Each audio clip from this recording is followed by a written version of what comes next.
As quickly as you can, snatch the pebbles from my hand. When you take the pebbles from my hand, it will be time for you to leave. Welcome back. Your host, RoyRob, End of the Last Dragon. What's up, Dragons? It's been a minute, man. I've been out. This is your first time joining the page. Thank you and welcome. If it's your returning dragon, I missed you. Been out, just had a little one. Just excited to be expanding my family. My son, Bryson McKinley Robinson, was just born 4/28. So I've been extremely busy. But don't worry, I'm going to be consistently coming at you week by week as always. And I got one of my regulars on the show today. I might as well say the co-host, T. Perry. T. Perry, what's good, fam? What's cracking, bruh? What's going on, man? What's shaking? Man, chilling. I'm all excited, man. We got so much going on right now. UFC, mixed martial arts. We're going to just say virus. We're not going to say because it's for monetization purpose. We're just saying the virus. You know what I'm saying? The virus is doing what it's doing, and it's shutting so much stuff down. Sports world's going crazy. Mike Tyson up in his mug saying, I'm getting back in the ring. Dude, we got so much to talk about. Let's just start with UFC first, man. UFC first. Let's start there. They had a couple fights now, if I'm not mistaken, right? What's going on with UFC, man? Yeah, they had three shows last week. They were all in Florida. There's a theory I have on that. So hold on. 3 shows and all of them was in Florida. They were all in Jacksonville, Florida. Okay, let's keep talking. That's interesting. Now, when everybody remembers when this pandemic started, a lot of things got shut off. Meaning fan access to events period, everything got put on pause. The UFC, when this happened, the UFC had a fight night show scheduled that Saturday in Brazil. Okay, no problem, because like in countries like that, whether it be Brazil, Germany, whatever, they don't necessarily have athletic commissions. So when the UFC goes to these places, they serve as that. So they can pretty much call the shots of like what's going on, what does and what does not happen. So, okay, no problem. Fine. So then what happened was they were saying the question was how are these events going to be able to be had with no fan interaction, like none of that. So it put organizations like the NFL and NBA in a bind because, well, really the NBA, because the NFL season was already over by this time, but the NBA season was like a week and a half away from the playoff. Right. The playoffs was about to start jumping, something like that. So you go, or about a month out, I'd say. And so all of that got shut, thanks to Rudy Gay. No March Madness. No March Madness, none of that. None of that. Cut. Oh, I'm like, all right, fine, whatever. But when that happened, you didn't think there's two organizations that you didn't think would really be necessarily affected like that. And that's the UFC and that's the WWE.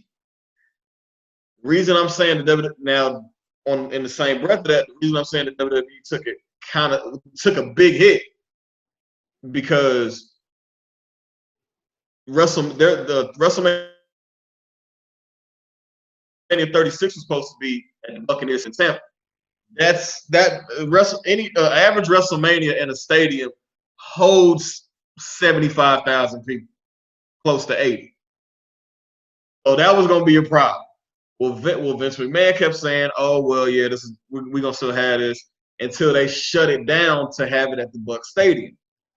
So now this is where it gets a little murky. The waters get a little murky a little bit, right? So in Orlando, they have the WWE Performance Center. where they hold a lot of their NXT taping shows at, and a lot of where the performance center, things like that. So they had something in place to where they control the narrative, they control who comes in, who comes out, the whole nine.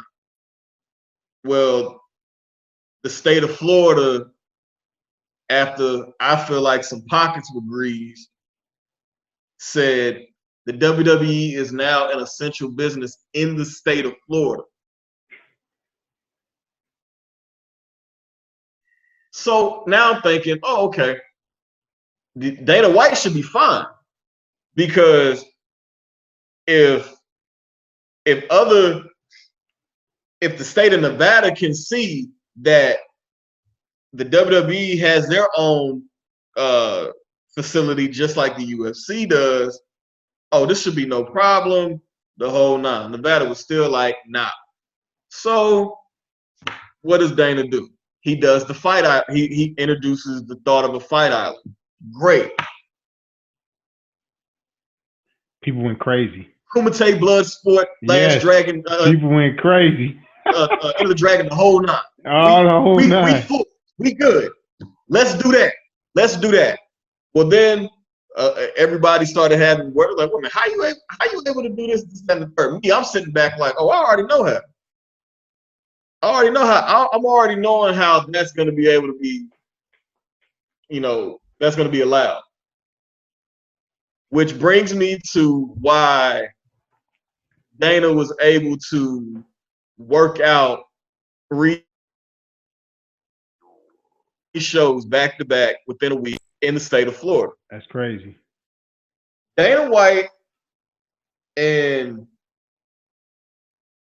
I put it to you like this: Dana White, Donald Trump, and Vince McMahon have all been in business together for a very long time.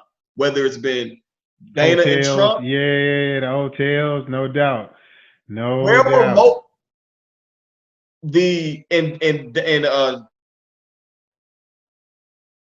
and Vince, and now a lot of both of their shows have been held at Donald Trump Hotel and Casinos. The Trump Taj Mahal that used to be in Jersey. That's crazy. You know what I'm saying? That's crazy. Now, wait. Let's slow down right there. That's crazy. Y'all got to look at this thing like this is business. That's crazy. So what that mean next, though? How did they do? Did the pay-per-view numbers come out? Was it fight night? What's on there? It was a fight night. Well, because ESPN is the only way you're getting that some of them shows. One of them was which was right. So the first one was that the first one? But I know the one out of the 3 shows was the Tony Ferguson Justin Gaethje fight for the interim lightweight title, because Khabib couldn't leave Russia. Who was the fight where the big boy just had a fight? I saw. That was this past Saturday. No, that was this past Windermere. Saturday. What's that dude's name? Something Mir. Overeem. Overeem. That's what it was. He lost, I think, right? Did Overeem won. He won? Okay. He almost lost the first round. Walt Harris and sidebar, respect to Walt Harris. Last year he had lost. That's the fighter whose daughter was found dead. Oh wow. Okay. That's the same guy, and he almost beat. He had Overeem leaking. Really That's what I thought. bad. That's what I remember seeing. Something like Overeem. I remember seeing the first round was being highlighted, like Harris was giving it to Overeem or something like that. You know what I mean? So yeah. Okay. So give me your theory now. Now that we know we got the logistics out the way, one pay-per-view, one 2 fight night joints regular. Give me your thoughts and your theory, man, that's going on how Dana was able to get this cleared. So, like I said, Dana, Trump, and Vince McMahon have been in business together for some years now. With Vince and Trump back to the 80s. This goes back to WrestleMania 4 and 5. This goes back to year 1988 to 89. Well, that steps back. Step back one more time. When it was it? Who was in the business with Trump with the football? Was that Uh, Vince? Who owns XFL now? well, Vince owned the XFL. Well, he's getting sued behind that, but Wait. So hold on. The dots are starting to be just, connected. I remember that he was in bar. Trump was doing football with somebody, man. You got me want to look this up he now, was man. he so Trump.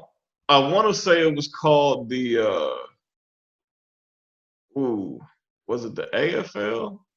Hold on, I gotta look this up, boss. Hold on, man. I'm trying because back in the '80s he was dealing with because he was trying to get in the NFL for the longest, but the owners was like looked at him like a joke. Exactly. They like, man, get out of here. So then he went. I'm not sure. I don't think it was the Canadian League. So hold on, here we go. He had the USFL. That's what it was. New Jersey Generals was his team. Mm-hmm. And J. Walter Duncan, Chuck Fairbanks, and Donald Trump. I guess that's all. Hold on, make sure I'm not missing anybody. I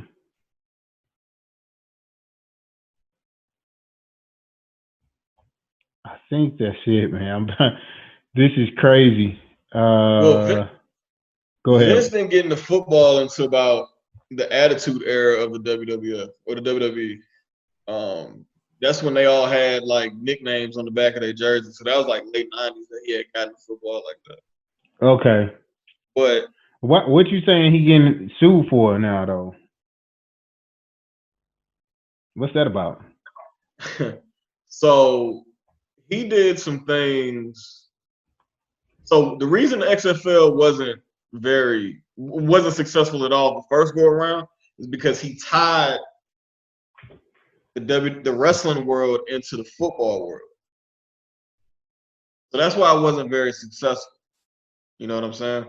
So now when this comes back around, now WWE is a publicly traded company. They have shareholders. They have shareholders now. They have millions upon millions upon millions of dollars into this company, and they have say so of what goes of what their money goes to and what it doesn't go to, right? So what happens is Vince intertwined the two and made decisions without telling them.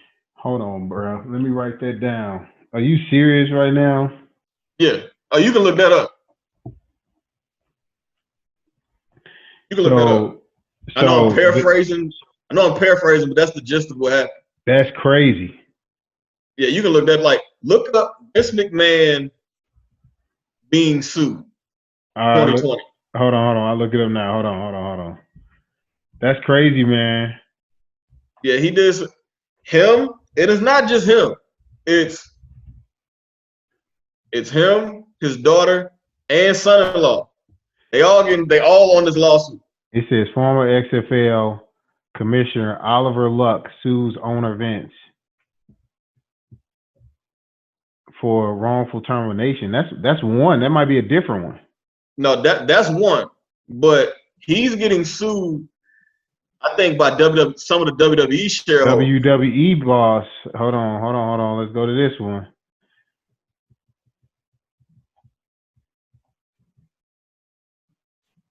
Does WWE does the XFL have like a stake in the WWE stuff or no? They weren't supposed to. Seriously? Yeah, they weren't supposed to.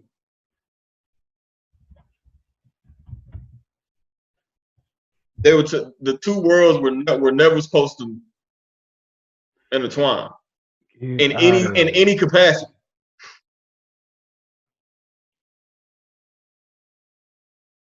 This is crazy. Hold on, man. This is crazy. Are you serious right now?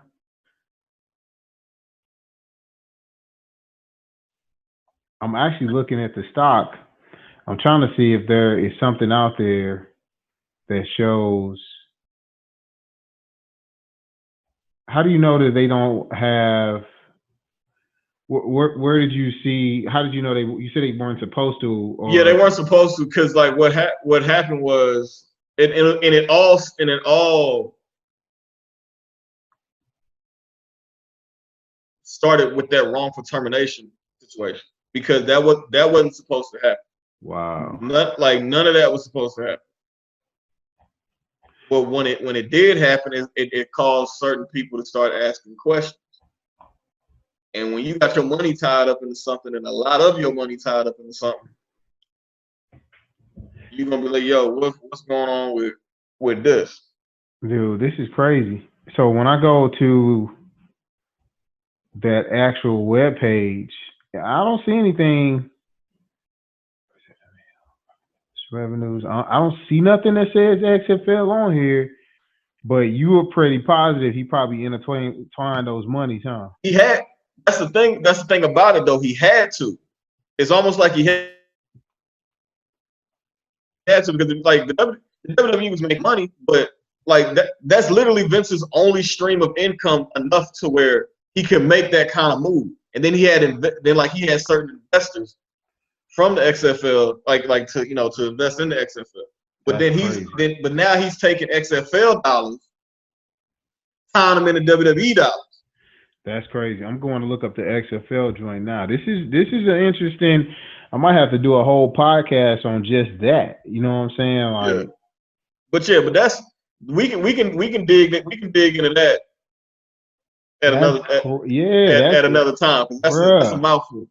I know I'm up here just tripping off of like, this is a lot, man. I'm up here.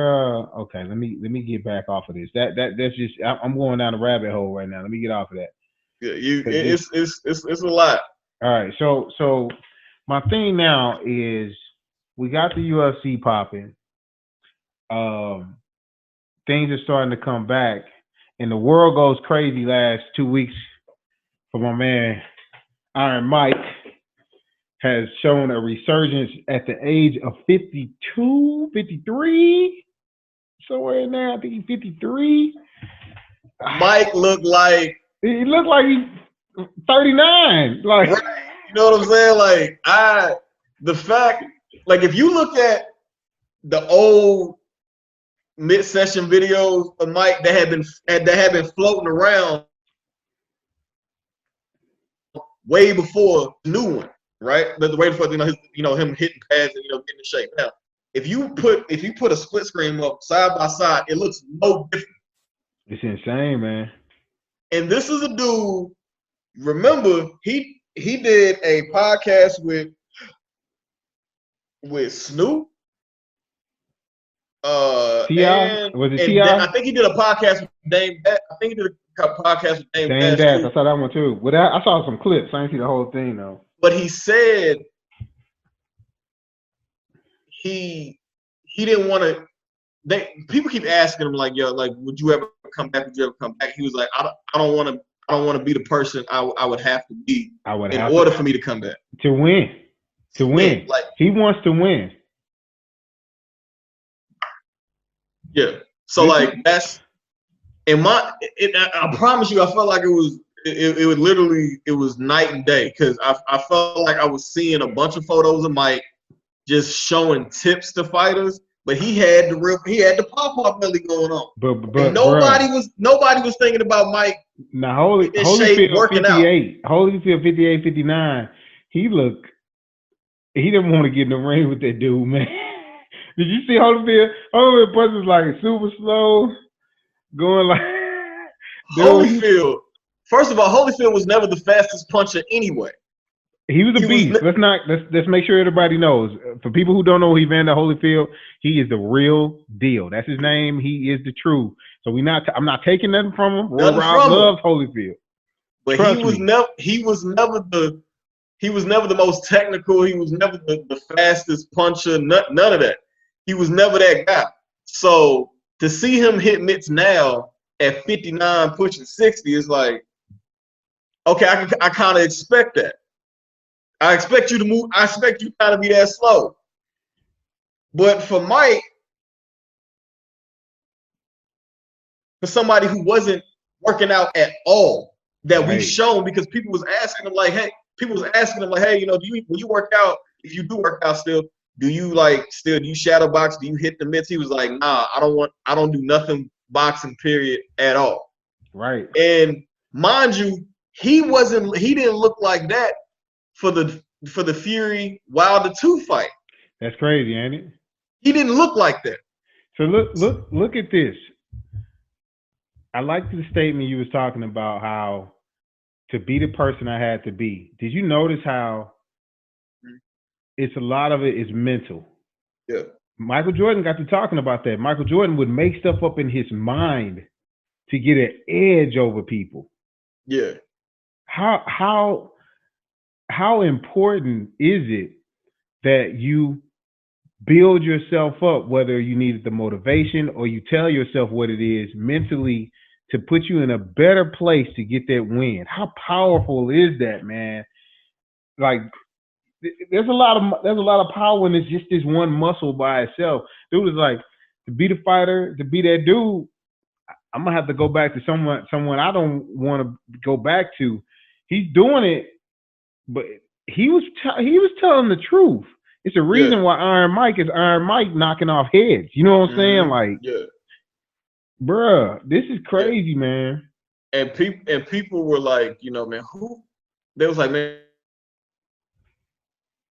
and like I wouldn't want to be. They're like, I wouldn't want to be the mid holder for that. And I was like, I went back and looked at it. I was so stuck on Mike hitting mitts like that. I was like, oh my God, and power and just everything. And I was like, man. So I went back and looked at it. Yeah. And it was like, oh, I know who that guy is. That's Rafael Cordero. Crazy. That's Fabricio Verdun, Rafael dos Anjos,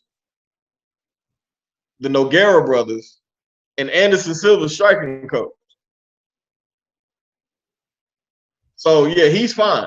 He's like,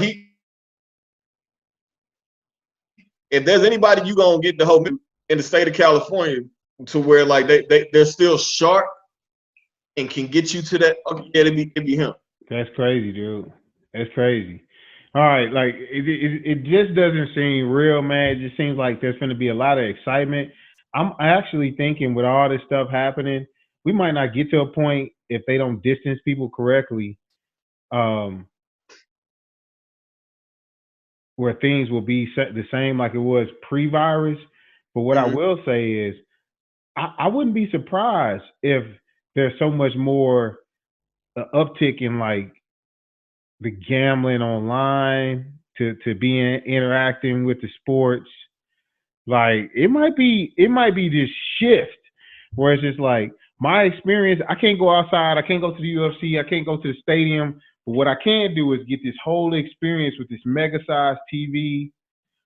I can interact on the TV with my friends, and I'm talking smack while the thing is going on in the TV with the conference going on, and I'm gambling and I'm betting and I'm doing all this stuff, and this all from the home. Like, and don't let us get to the point where we putting on the VR joints on top of our heads and we actually thinking we doing this stuff too. Like, it's the shift is happening, man. It is. Well, I think the shift, as far as the gambling, I feel like that shift has. I feel like that shift has started to happen, because you look at apps like DraftKings. Yes, sir. Yeah, that DraftKings been around for a little while now. A little while. Yes, yeah. Sir. Now, I remember, because I have a DraftKings account, right? And I remember when all this started jumping off, like I wasn't getting DraftKings notifications like that, like at all. Once the UFC said, "Yep, we got dates locked in, we got a venue locked in for at least 3 shows," are coming, right? Them DraftKings notifications started coming. I believe it, man. Like, I believe it. Like, I'm saying, it's good to have friends in high places, because, like, you know, it's when they, in the government, in the corporate world, and I learned this from what's it called? Like, what's the worst that can happen? It's Danny DeVito, Martin Lawrence. and John Leguizamo was in it, and it was a scene where Danny DeVito's character was sitting in the front of I think it was in Congress, and he was trying to like, plead his case as far as like why his businesses should still be open and all of that. But the people on the panel, he was supposed to give these packs to, which is just envelopes full of money. Greased, just line their pockets up a little nice, give an endorsement here, say something over here. Oh, bam, bing, bang, boom. Your business is essential, and it doesn't hurt that your wife is on Donald Trump's part of the campaign. Yeah. Linda McMahon heads one of his programs. That's crazy, dude. That's crazy, man. That's what I'm saying. And Dana White and Donald Trump are boys. That's crazy. They homeboys. So it's like, that's crazy, man. This is what none of this surprises me. Yeah, I'm not surprised either. It wasn't gonna be too long. I think we have a shift happening. We're gonna see how this really shakes out on the sports world. I wanted to get a little quick recap going. I'm sure we'll have so much to talk about on the martial arts side. Of course, the biggest energy around recently was the UFC fights that recently came out, as well as Mike Tyson getting back in the ring. That's just been explosive. Who knows where we'll go to next? It feels like things are changing day by day like that. So I'm excited to be back in the Last Dragons. I'm happy that for those who have been around for this time and stuck with me throughout it all, Dragons out there. I appreciate you, T. Perry. Appreciate you for coming on. We're going to get it rocking out. I think we're going to part 2 of this conversation, man. I'd like to give people just a taste, build it up, and we're going to part 2. For right now, anything else before I let it out? Hey, man, I'm glad to be back. It's Pacific American Heritage Month, so I'm rocking the Kukui necklace. Shout out to my brothers. Look at Daisy Fresh. Daisy Fresh, all right. Out Mount Vernon, Illinois, and Los Angeles, California. That's what's man, up. Shout out to y'all. You know what I'm saying? From Derek to Pedigo, Daisy Fresh, Pedigo to Derek to the Wiltsies. You know what I'm saying? To my man Alejandro. Man, shout out to y'all, man. Y'all keep doing y'all thing, man. To my team out here, Peace, Sprat, and Rodrigo. Hey, man, it's good to be back in full effect, man. It's so much we're gonna be talking about. It's so much we're gonna news we're gonna share with y'all, and I'm excited to be back. No doubt, man. We appreciate you, Dragons. Signing out, RoyRob.